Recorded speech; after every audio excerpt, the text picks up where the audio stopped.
In October 2022, Angie Diaz and Jared Dicus exchanged marriage vows after a short period of living together. The couple moved into a small house on Jared's father's property. Initially, life seemed peaceful and happy, but everything changed in January 2023 when Jared's father made a 911 call. Waller County 911.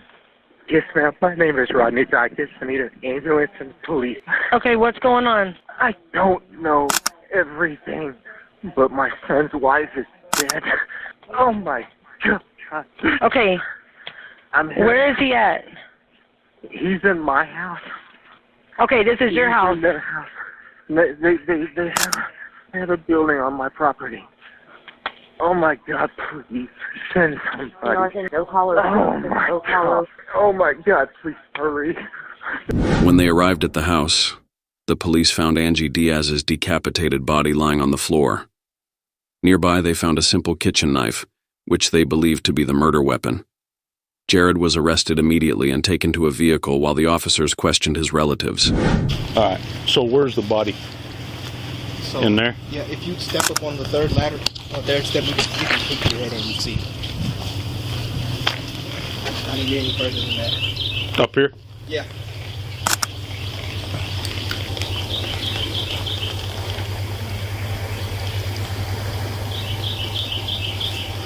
Blake said her head is somewhere else in the tub. Okay. Okay. I gotta wait to see. I need to get here. Okay. Stay right here, Earl. Nobody goes in there. And she's not in the bathtub. The head's in the bathtub. She's by the bed. Huh? Is there water in the bathtub? There's a couple of shampoo and a conditioner bottle and a razor laying in the bathtub neatly by her head. I don't know why. Did he wash her hair? It was strange. He told me it happened this morning. Who told you? Jared. Okay. And he has been acting really strange lately. Okay. He called an ambulance on himself the other night. Okay. And said he was on drugs, but I don't believe that he was. I think something's wrong. Okay. Jared. Randy Lewis, remember me? Yes, sir. You okay? Yes, sir. Jared, would you mind giving me the passcode to your phone? Okay, thank you.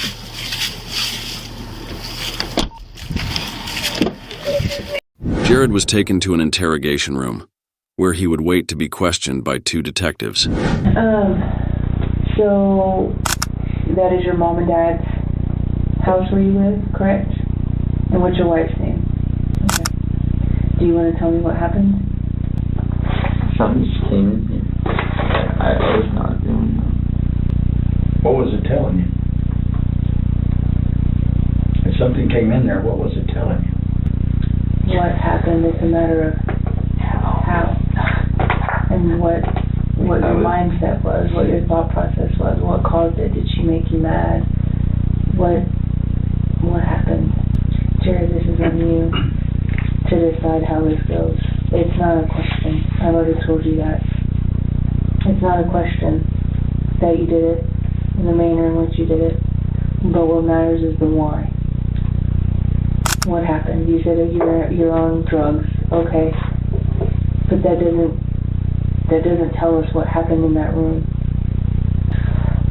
Drugs just make you go crazy. It makes you lose sight. It makes you not be able to see straight. All right, so what did it make you do this morning, last night? The detectives try to get Jared to reveal what happened, but he only mumbles that he was driven to it by the use of methamphetamine. Jared tries to plead insanity as a defense, unaware that the police have security footage showing him driving and entering a store shortly after murdering his wife. Because obviously you didn't care. You don't care now. Not enough to say what actually happened. I would think that she would be deserving of that, but if she's not deserving of that, then maybe she was a bad person. Just really got under your skin. That was the problem with her, wasn't it? Overwhelming evidence that would convict you at a trial. DNA. It's not a question that you did it. Right now, and I'm going to be frank, is your one shot to show any kind of remorse and ask for mercy. And I will tell you, the way it looks to juries, when you sit here and you stonewall and you refuse to answer, it's a lack of remorse and a lack of taking ownership. And they don't like that. So if you're considering your own well-being in this situation after having murdered your wife, and I that's just want to tell the people I'm really sorry. She didn't deserve that. Nobody ever does. Nobody deserves. You gotta tell them why you did it. saying I'm sorry but refusing to talk and take ownership of what you did, that's not good enough. But we're going to ask you one last time what happened. And if you don't want to talk about it, that's fine. But your opportunity to have any kind of looking like a good guy of this is what I did and I'm sorry and I can't believe I did it, that door is closing on you.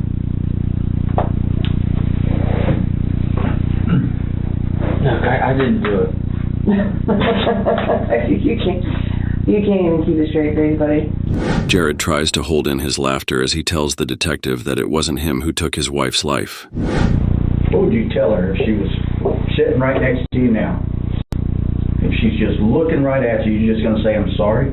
You're not going to give an explanation as to why? You're looking at her in the eye, and you can't tell her why you did this? I'm crazy.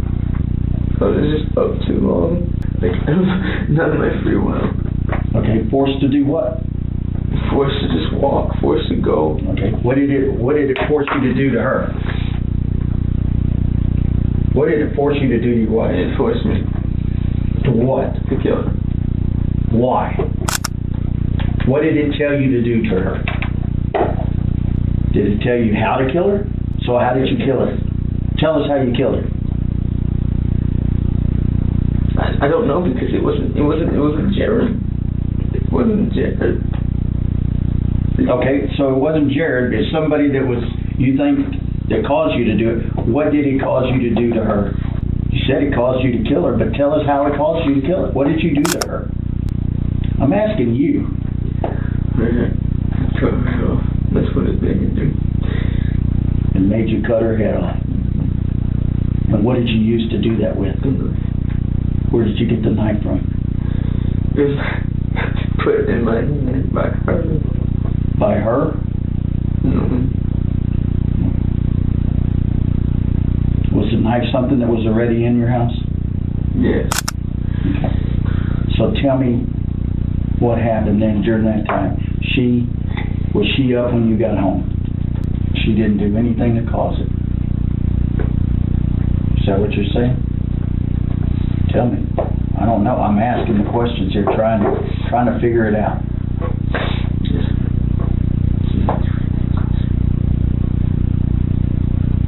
Did she say anything to you? Was she pleading? Did she tell you, don't do this? Stop. What did she say? She said stop. Finish it up. You told me to rape her. He told me to rape her.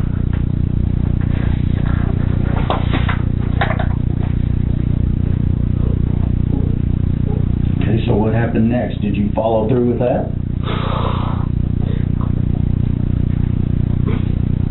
Yeah.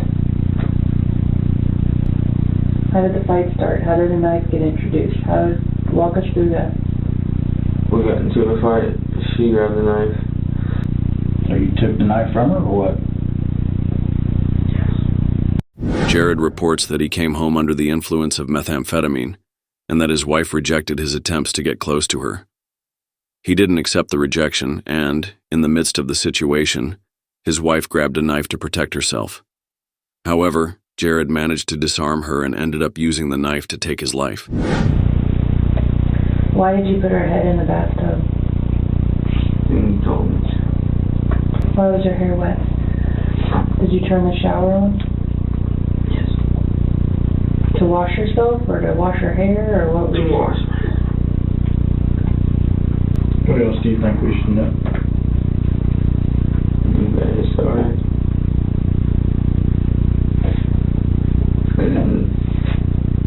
We still have to do a couple things. Okay? you're going to be under arrest for murder. We're going to have one of the deputies who's going to stay with you until we can get some of our paperwork done. Okay? Do you have any questions for us? Jared would face murder charges and be imprisoned pending trial. Meanwhile, the police would continue to analyze the crime scene, which was so terrifying that even the sheriff had trouble finding words to describe it during a press conference. Yesterday, approximately 4:18 p.m., we received a call through dispatch. There's a possible deceased person, 21-year-old female, inside a residence located behind 206 Oak Hollow. Upon arrival, our detectives observed a deceased Hispanic female with a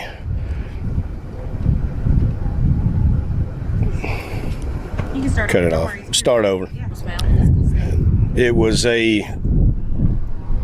portion of a body dismembered and a residence that was covered in blood. It's a gruesome scene at best. She was found in the back of the second home. I'm not even sure if it's a half address. It's just a residence located behind in a small building. This did happen at 4:18 as the initial call that came in. Upon arrival, they did find a deceased person inside the house. Further investigation led to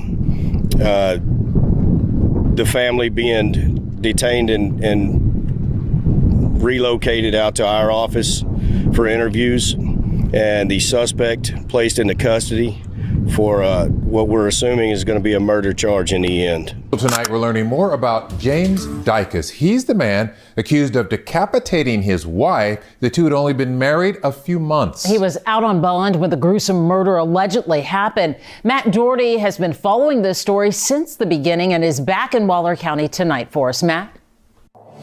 Jared Dicus is on watch here at the jail tonight. Meanwhile, his wife's family wants her body returned and buried in Nicaragua. Visitors consoled each other at the growing memorial for Angie Diaz this evening outside of the meat market where she'd worked for the last 3 years until Wednesday. The 21-year-old was allegedly killed that day by her newlywed husband, Jared Dicus, who the Waller County Sheriff says decapitated his wife with a kitchen knife at the couple's home. Me siento profundamente dolida. Diaz's mother says she's extremely hurt after learning the horrific details of her daughter's death. The Waller County Sheriff says the time of Diaz's death is still under investigation. Yesterday, KHOU 11 obtained surveillance video of the suspect stealing a beer from the meat market where his wife worked on the day of her murder. The sheriff says it isn't clear if Dicus went to the business before or after his wife was killed. It turned out that the security footage showed Jared stealing a beer from the store where his wife worked, and this happened after he had taken Angie's life. This footage showed the police that Jared was lucid enough to drive a car and enter and exit an establishment. This detail, combined with a large amount of evidence, was sent to the prosecutor's office, who soon scheduled a trial date. 2 months ago, Dicus was arrested and charged with driving while intoxicated in Montgomery County. According to court documents, a Magnolia police officer was dispatched to a Whataburger at about 2 o'clock in the morning for a disturbance. The employees of the Whataburger called 911 after they say Dicus became aggressive. Employees told police Dicus was in the drive-thru and wanted to use Apple Pay for his food order. The officer writes that Dicus argued with the employees about the payment, then tried to go inside the restaurant. The officer writes, quote, "He was so belligerent that they locked him out." According to the officer, there was a bottle of Bud Light in the console of Dicus's car that was 3/4 full and still cold. The officer writes that Dicus admitted to taking painkillers but could not give the name. After that, he was taken into custody and later released on a $1,000 bond. Although the couple seemed harmonious on social media and in front of their family, it was clear that, in private, their relationship was marked by conflict and violence. The police had already been called to the couple's home several times because of reports of domestic violence. 2 months before Jared took his wife's life, he was arrested for drunk driving and even threatened staff while in custody. Just a few days before he was arrested for the murder, Jared made a 911 call asking for help for himself. Waller County 911. Yes, this is Jared Dicus. Yes. Waller County, go ahead. I did a little bit of drugs and I need help. I'm at 606 College Boulevard. Okay, and what's the problem? I just don't feel well. Okay, and you said you took drugs? No, ma'am. I'm pretty sorry. I don't know why I called. Okay, and are you there by yourself? Is there somebody with you? No, ma'am. My family's here with me. Oh, your family's with you. Okay. Okay, but do you need an ambulance or no? Are you good? I need an ambulance. I got you. Okay, Jared, I'm going to have the ambulance on the way. Okay. Okay, thank you. Waller County 911, what's your emergency? Yes, this is Jared. Hi, Mr. Jared. How can I help you? Yes, I'm at 206 College Boulevard. Yes, sir. We have EMS en route to you. Are you okay? Did something change? Yes, ma'am. No, I'm not okay. Okay, what's going on? I did some drugs yesterday and I don't feel well. And I didn't do any drugs. I don't know. I'm sorry. That's okay. I have EMS en route to you. Okay, thank you. Yes, sir. The case was brought to court, and during the preliminary phase, Jared's lawyer raised doubts about his mental health and his ability to face trial. A court-appointed psychologist evaluated Jared and determined that he was fit to stand trial. On July 31, 2024, Jared Dicus confessed to the murder of his wife. As part of an agreement with the prosecution, he was sentenced to 40 years in prison. Jared will be 63 when he serves his sentence and is released. Back near her home, a second memorial site has been created outside of the home of Diaz's aunt. In the center is Angie Diaz's bike, which she would ride each day from her house to the meat market where she worked. A vigil will be held at the memorial site tomorrow evening.